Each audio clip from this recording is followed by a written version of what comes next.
Hi guys. So எல்லாருக்கும் வணக்கம். Welcome to what I know channel. So இன்றைக்கி நம்ம இந்த வீடியோவில் எதை பற்றி பார்க்க போகிறோம் அப்படின்னா, டைம் அண்ட் ஒர்க்கில் மென் உமன் பாய் அப்படின்ற மெத்தட் பற்றி பார்க்க போகிறோம். ஸோ நார்மலாக டைம் அண்ட் ஒர்க்கில் எப்படி இருக்குன்னா, ஏன்ற ஒரு பர்சன் வந்து இவ்வளோ ஒர்க்கை முடிக்கிறான் அப்படின்ற மாதிரி இருக்கும். ஸோ அதுக்கெலாம் நம்ம அவனோட எஃபிஷியன்சி கண்டுபிடிச்சிட்டோம்னா அதோட முடிச்சிடும். பட் இங்கே அப்படி இருக்காது. அந்த சேம் ஒர்க்கையே ஒரு 3 மென் வந்து பார்க்குறாங்க, இல்லைனா 4 பாய்ஸ் வந்து பார்க்குறாங்க. அந்த மாதிரி ஒரு எக்ஸ்ட்ரா பர்சன்ஸ் வந்து ஆட் பண்ண மாதிரி இருக்கும்.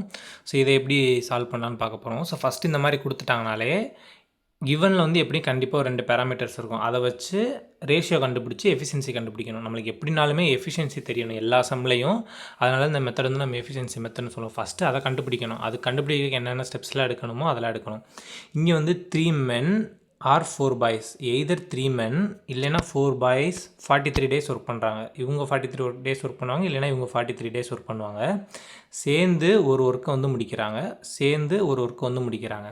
ஸோ இப்போ இது ரெண்டுமே சேம் தான் அப்படின்றப்ப 3 மென் இல்லைனா 4 பாய் சேர்ந்து அதே ஒர்க்கை முடிக்கிறாங்க அப்படின்றப்ப 3 மென் இஸ் ஈக்குவல் டு 4 பாய்னு வரும்.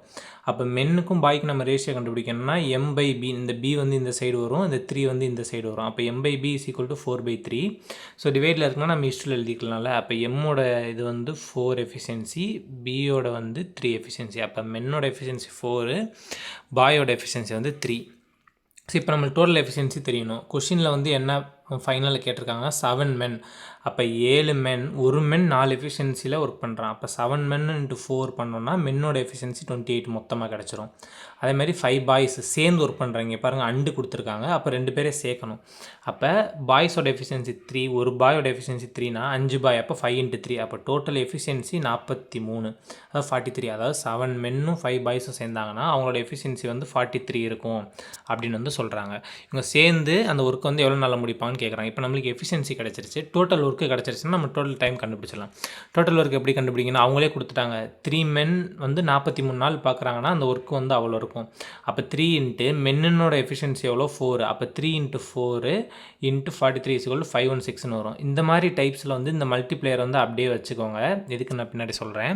ஸோ இப்போ வந்து நம்ம டோட்டல் ஒர்க்கு கண்டுபிடிச்சிட்டோம், டோட்டல் எஃபிஷியன்சி 43ன்னு கண்டுபிடிச்சிட்டோம். இப்போ நம்ம என்ன, நம்ம டைம் வேணும்னா நம்மளுக்கு ஃபார்முலா தெரியும், total work divide by total efficiency.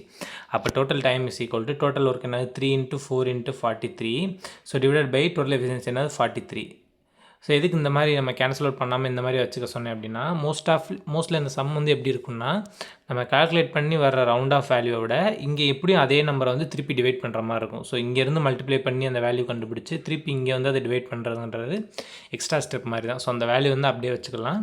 So இப்போ வந்து 3 × 4 × 43 கேன்சல் ஆயிரும். ஸோ ஆன்சர் வந்து 12 டேஸ். அப்போ 7 மென் அண்ட் 5 பாய்ஸ் சேர்ந்து அந்த ஒர்க்கை வந்து 12 டேஸில் முடிக்கிறாங்க. இதான் அந்த கொஸ்டினோட ஆன்சர். தேங்க்யூ.